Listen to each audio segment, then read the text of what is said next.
Hey, this is Tiki, and today I'm going to be building a scrap mechanics creation. Or it's actually more like a music thing. So I was watching a YouTuber yesterday, and this was filmed over 2 days. So the first day that I filmed it, I'd been watching a YouTuber that did scrap mechanics, and they had these bots, which is the green things, and they played a tune on them. And because I played the piano in real life, I thought, oh, I've got some music. I'm going to try that. So I got my music from my piano store, and yeah, I tried to create it in scrap mechanics, and I think it went really well considering the fact that you have limitations in video games, obviously. So the entire time I was completely worried about the button running out of space to hook more things up to the timers and stuff. And then I also struggled with the timers a bit. If you saw at the beginning, I just was testing out like, oh, how am I doing this? And can I do this and that? And by this point I've worked it out, but at the beginning you could kind of see it. And also I realised that if I got too far away, then it would mess with the audio. So I would have to run alongside it. So I tried to build a car, I tried to bring it back, but by that time it had gone too far and I didn't really fancy doing it again. So all I did was weld the bit that I'd done down the end where it wouldn't work to the bit that I'd already done. So I kind of sorted that problem out, but then I also struggled with the timings. So the long notes are held for 2. They have like 9 bots, all 1 tick apart on the same note, which holds it for longer. But then also the single notes are 10 ticks apart from each other, and they're like held for 1. So they were quite easy. And then at the end I had 3, and then some of them were 3. I think there was 2, 3 2 notes that held for 3. And I just did extra long ones for those.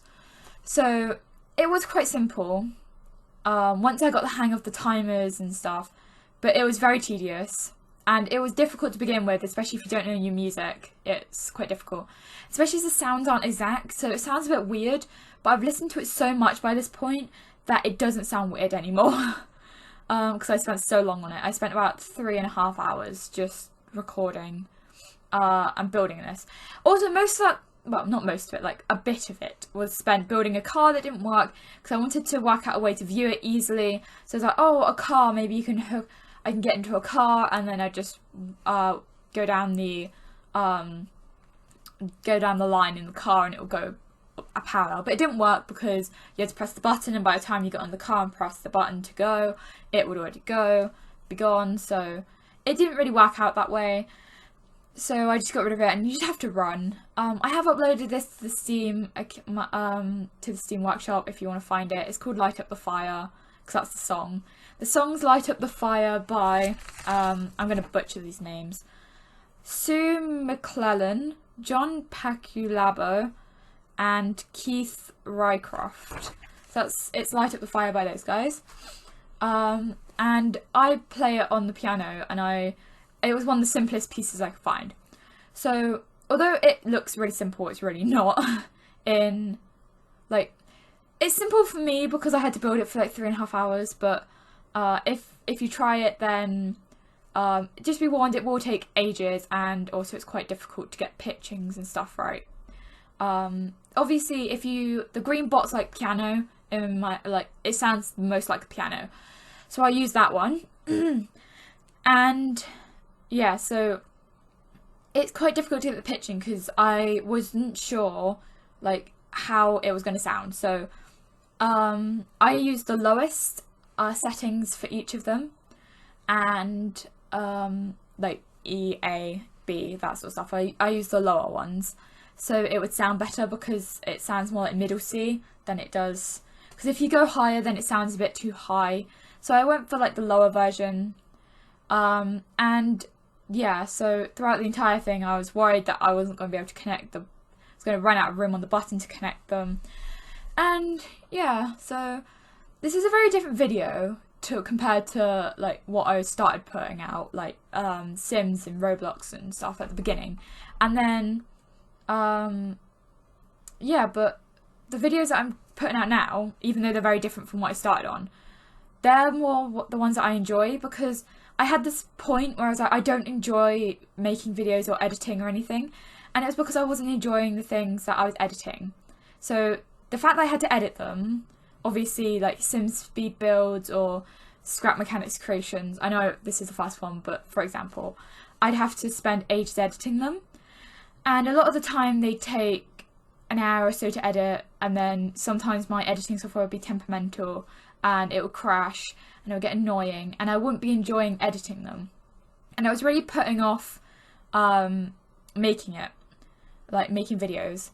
So what ended up happening was I just stopped making videos, but then when I got back into making videos, I'm trying to do more videos that I enjoy editing. So like the speed build that you saw, well, not speed build, stop motion build that you saw like a couple weeks ago, I enjoyed editing that because I really like doing like the ones where it challenges me to edit in different ways, and it's a struggle to edit something that you don't like editing. So I had to challenge myself to edit, and I was forcing myself to edit the videos. But then when I started editing the ones that I enjoy, I really enjoyed editing them, so I wanted to put on more. So that's why I've started editing them again. So it's really complicated to explain, especially if you don't know from a YouTuber standpoint, because a lot of, when I started YouTube, I was like, oh, it's going to be easy, editing's going to be great, it's going to be so easy. It's really not. And unless you're really dedicated, it's really hard to go into. But yeah, so I've started to try and put out videos that I enjoy editing a lot more, and it's really kick-started my love for it again.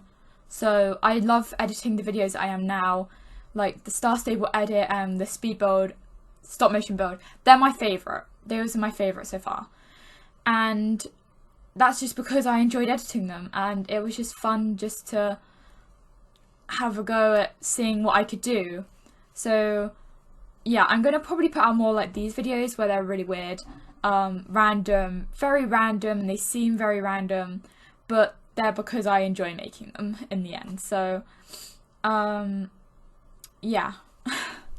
Sounds really like weird, but yeah, so that's basically the explanation behind all my weird videos recently, because they're not weird, they're just weird for what my channel is. So I'm trying to put out more videos that I enjoy, because I think you guys will enjoy them if I'm enjoying them more. And yeah, so yeah, back to the Scrap Mechanics. I went way off topic. I'm coming to the end of the thing right now, I think. Yeah, I'm coming to the end of the music. I'll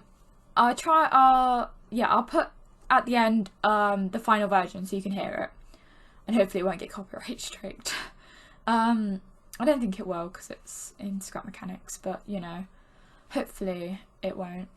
But yeah, so I tried to make it as accurate as I could. Obviously there's limitations, as I discussed at the beginning of the video, where you just have to, at some point, just say, okay, this is as much as I can do at this point. I just gotta let it go. I've just gotta live with it and let it go. So the pitch isn't quite right, it sounds quite weird. Yeah, and obviously timing's not exactly perfect. I did find that one of the notes was too fast going after one of the others, because I mistimed it from one of the three, the long notes. So it's really annoying, because it was quite early on. Well, it was like midway through, a little bit less than halfway. So if I changed it and made it right, then it would have taken me another like 5 hours or so. Well, that's an exaggeration, like an hour. It would have taken me like another hour to get the timers all working again. So the longest thing that it took for me was the fact that it took the longest to hook everything up. And then I also had to do at the end checks on that all the notes were right, all the times were right, which is where I found that one of my timers were wrong. And I also want to save it, so this is all on the Steam Workshop if you want to download it. It's called Light Up the Fire. It's quite simple looking. I didn't upload it at that point, but it is the same name because I was colour coding them. So red's D, pink is E, F is yellow, G is blue, A is orange, and then green is B. So if you accidentally change one of them, then it should help to know which one you need to change.